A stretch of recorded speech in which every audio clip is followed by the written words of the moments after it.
આજના વિડીયોમાં આપણે સાંભળીએ શ્રાવણ માસમાં કરવામાં આવતું બોળ ચોથની વાર્તા। હિન્દુ ધર્મમાં શ્રાવણ માસનું ખૂબ જ મહત્વ છે। આ વ્રત શ્રાવણ ચોથના દિવસે થાય છે।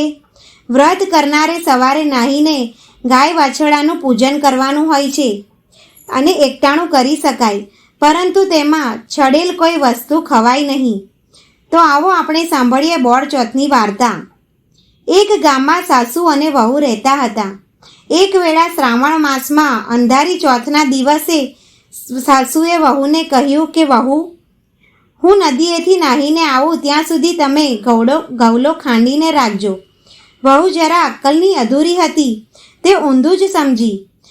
એમને ત્યાં એક વાછરડો હતો, તેનું નામ હતું ગવલો। વહુએ વાછરડાને સારી પેઠે મોટી ખાંડણીમાં ખાંડ્યો અને પછી મોટા હાંડલામાં નાખીને ચૂલે ચડાવ્યો।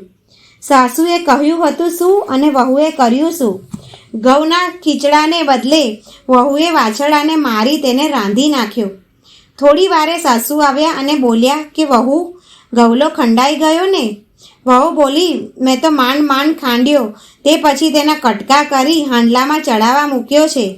સાસુ કહે, કટકા કર્યા? એ ગવલો વળી કયો?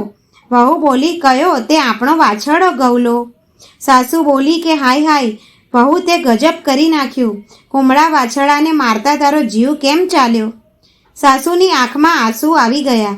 વહુ પણ પોતાની ભૂલ સમજી ગઈ, તે પણ રડવા લાગી। હવે આનું કરવું શું? સાસુ મોટો ટોપલો લઈ આવી, તેમાં પેલું હાંડલું મૂક્યું અને વહુને ઉકળે દાટવા મોકલી દીધું। ગામના ઉકળે જઈ વહુએ પેલા હાંડલું દાટી દીધું અને તે ઘરે પાછી આવી। સાસુએ કમાણ વાસી દીધા। હવે વાછરડાની માતા ગાય હતી, તે સવારમાંથી સીમમાં ચરવા આવેલી। એને જ્ઞાન થયું અને ખબર પડી કે પોતાનો ગવલો મરી ગયો છે અને તેને ઉકળામાં દાટવામાં આવ્યો છે। ગાય તો ઠેકડા મારતી ઉકળે ગઈ અને જોરથી શીંગડું માર્યું, તે બરાબર હાંડલાને વાગ્યું। તે સાથે જ તેમાંથી જીવતો વાછરડો ગવલો બહાર નીકળ્યો અને ગાય પાસે આવી ચપચપ ધાવવા લાગ્યો। ગામમાં એક રંગી વાછરડાવાળી આ એક જ ગાય હતી, તેથી ગામની સ્ત્રીઓ તેની પૂજા કરતી। કેટલીક વારે ગામની સ્ત્રીઓ હાથમાં થાળ લઈને ગવલાને પૂજવા આવી, પણ ગવલો ન દેખાયો, તેથી બાણા ખટખટાવ્યા। સાસુ કમાણ ઉગાડે તો જવાબ શું આપે? અંદરથી કંઈ જવાબ ન મળ્યો, એટલે બધી સ્ત્રીઓ પાછી ફરતી હતી ત્યાં તો સામે ગાય અને તેનો વાછરડો ગવલો દોડતો આવી પહોંચ્યા।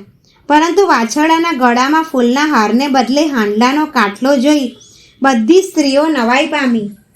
એક સ્ત્રીએ વાછરડાના ગળામાંથી કાંટલો કાઢી નાખ્યો અને બધી સ્ત્રીઓએ વારાફરતી તેનું પૂજન કર્યું।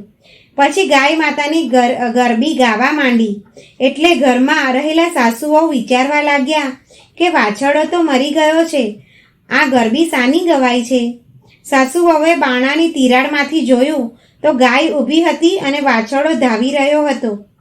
તુરંત જ સાસુએ કમાન્ડ ખોલી નાખ્યા અને બધી વાત જણાવી। બહેનો, તમારા વ્રતના પ્રતાપે મારો ગવલો સજીવન થયો છે। સ્ત્રીઓ બોલી કે માજી, ગાય માતાના શરીરમાં 33 કરોડ દેવતાઓનો વાસ છે, એટલે ગાય માતાનું વ્રત કરવાથી મનોકામના જરૂર પૂર્ણ થાય છે।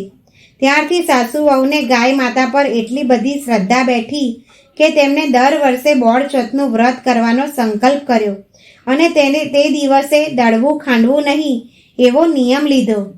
હે ગૌરી ગાય માતા, તમે જેવા વહુને ફળ્યા એવા બોળ ચોથ કરનારને, કથા વાંચનાર સાંભળનાર સૌને ફળજો।